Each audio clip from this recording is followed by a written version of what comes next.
Turongeye turabasuhuje inshuti bavandimwe bakunzi ba Nzuri Business Group Limited. Reka twizere ko mukomeje kugubwa neza aho muherereye hirya no hino ku isi, nk'uko duhora tubibifuriza bari mu bihugu bya Aziya, Amerika, Uburayi ndetse na Canada, namwe muri Afurika, ndetse by'umwihariko namwe muri hano mu Rwanda, mu ntara zitandukanye n'umujyi wa Kigali. Turabasuhuje cyane kandi tubibutse gukanda subscribe wowe utarabikora, kugira ngo tujye tubana umunsi ku wundi gatanu kuri gatanu, cyangwa se sabone ku bakoresha ururimi rw'igifaransa. Iyi ngiyi rero ni Nzuri Business Group Limited, kampani yanyu ibagezaho imitungo itimukanwa, yaba igurishwa cyangwa se ikodeshwa, kandi ku giciro cyiza cyane.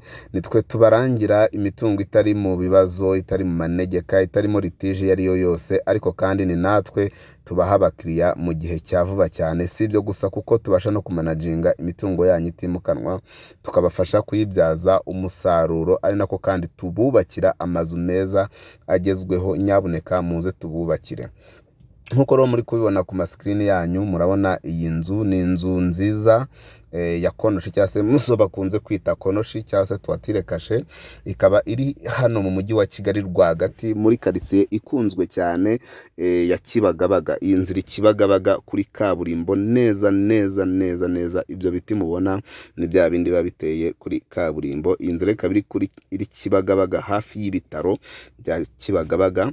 Iyi nzu rero ikaba igurishwa amafaranga make cyane, ariko kandi ikaba ahantu iri ubwabyo ari ahantu hadasanzwe kuri kaburimbo Kibagabaga. Iyi nzu rero ikaba ari inzu ifite ibyumba bibiri binini cyane byo kuryamamo, ikagira douche na toilette ebyiri nziza, ikagira salon, salle à manger ndetse na cuisine nziza yo mu nzu, ifite na stock. Si ibyo gusa, kubera ko iyi nzu ifite na annex twakwita nk'iy'umukozi, ifite icyumba, igikoni cyo hanze na douche na toilette byo hanze. Ikaba ifite parking nini cyane ndetse na jardin.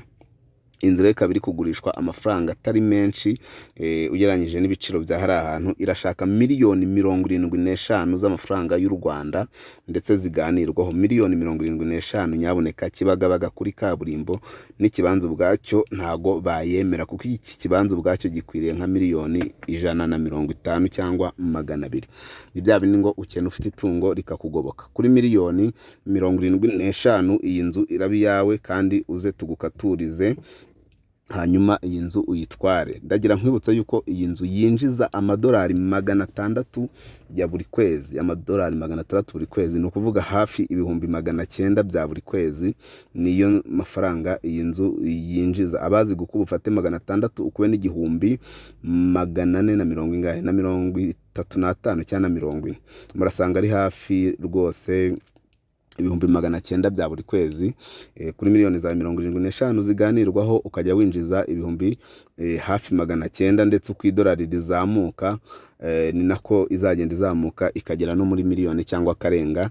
Cyane ko iyi nzu iri kuri kaburimbo, ushaka kuyigura ari ikibanza ubitse, ejo ukazasenya ukahashyira inzu y'ubucuruzi nziza cyane ya etage, cyangwa se ukahashyira amapartema. Iyi nzu ikaba yakubyarira umusaruro udasanzwe. Iyi nzu rero niba wayikunze, waduhamagara kuri za nimero zacu mumaze kumenyera muri benshi, 0788 48 67 97, cyangwa se ukadusura no ku zindi mbuga nkoranyambaga zacu, ukatwandikira Instagram, Facebook page, Twitter cyangwa se X.